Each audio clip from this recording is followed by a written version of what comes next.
Grabe naman yung size ng pork chop dito. Tingnan nyo naman, napakalaki. Kapag umorder kayo nitong super pork chop, halos lumalagpas na nga to sa plato sa laki. Parang pork chop na may konting plato na nga yung itsura nito. Sa laki nito, kahit i-share mo yung ulam mo sa mga kasama mo, hindi ka pa rin mabibitin sa laki. Kaya namin to napuntahan kasi sinadjust namin to sa comment section na dayuhin namin. Dito lang ito sa Tio Steaks Pork Chop, Marikina. Biglaan lang talaga yung pagpunta namin dito kasi nung pauwi na sana ako ng Montalban, napakahaba ng pila. Kaya naisipan namin ni Maynard na kumain muna. Kung pupuntahan nyo rin ito at malapit kayo sa Santa Lucia Mall o sa LRT2 Marikina Pasig Station, sakay kayo ng jeep na Marikina Bayan dito sa tapat ng Uncle John's. Sabihin nyo lang sa Pariñas, Ilocos, Empanada kayo ibaba. Simula dito, pwede nyo nang lakarin at kanan kayo dito sa may Avisha Center. Malapit na nga rin pala to sa Markinton kung nadadaanan nyo yun. Paglakad nyo ng konti, may madadaanan kayong tulay tapos kanan kayo sa unang kanto. At pag kanan nyo, kaliwa naman kayo sa pangatlong kanto at nandito na yung Mount Clement Street. At para mas madali nyo silang mahanap, pwede nyo ipin sa Google Map ang Tio Steaks and Pork Chop Marikina. Sa mga dadayo po dito na may dalang sasakyan, meron silang napakalawak na parking. Alfresco dining sila dito at napaka-presko kasi ang dami nilang electric fan.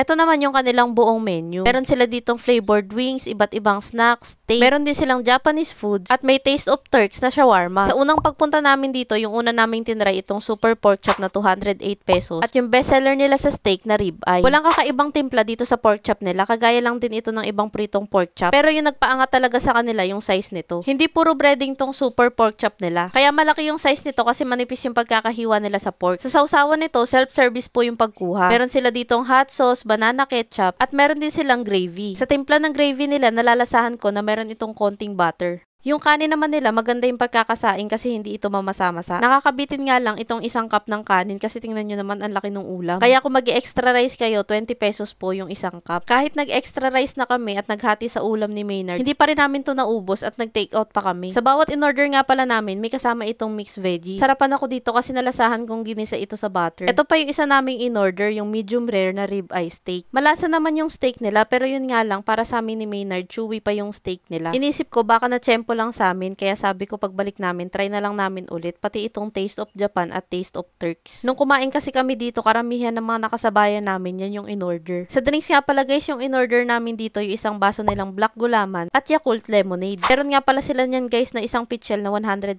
pesos. Feeling ko masulit yun pag yun yung in-order nyo. Kung dadayuhin nyo rin sila dito guys, yung store hours nila pag Monday to Thursday, 11 AM to 11 PM. At kapag naman Friday hanggang Linggo, bubukas sila simula 11 AM hanggang 12 midnight.